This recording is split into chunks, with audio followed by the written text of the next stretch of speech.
My goodness, just talk amongst yourselves, because I've got a little King here that I'm going to play. A very special guest in the studio this morning. These are, I don't know in what This order. is King. King, this is how King. are you? Gorgeous. You are actually puppy. very cute. Oh, hello. Oh, I'm getting a little lit. King, Pearl, Portobello, Arkwright. Bred by Susie Wells, who's keeping a close eye on those three. She's lost King to me, I think. And they're here because new laws announced today mean that anyone wanting to buy a gorgeous little puppy or a kitten will have to go directly to a breeder or a rehoming centre rather than a third party like a pet shop or indeed the internet. Ladies, the important thing is this is aimed at crushing the illegal and cruel puppy farming, separating them too early from their mothers, etc., etc. We spoke about this throughout the programme. Lucy's law has been 10 years in the making. Fantastic news. I just want to ask you something, we were talking about this earlier. Yeah. The thing is, they're saying when you go to buy a puppy, cut out the middleman, go to a rehoming centre or go to the breeder. Big thing made about see the puppy with its mother. Does that go far enough without being cynical?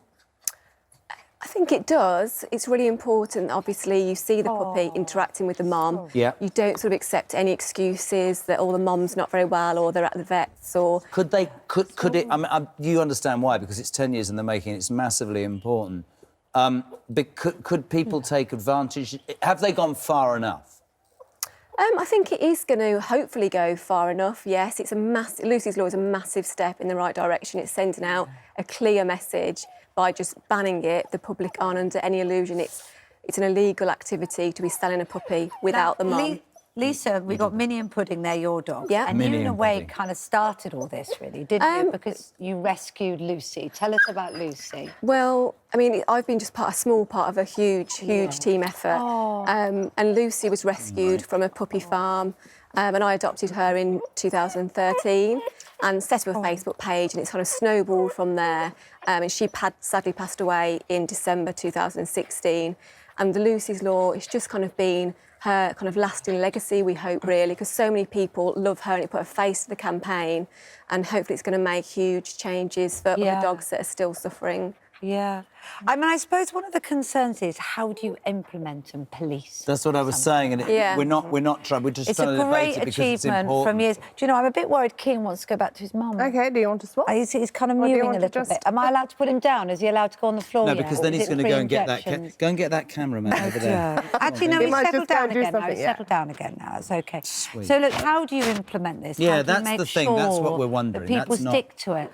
I think it's rather than just licensing, that's something by banning, it's a clearer message to people so they know that it is an illegal activity. So if they go somewhere and the mum isn't present, they can report that.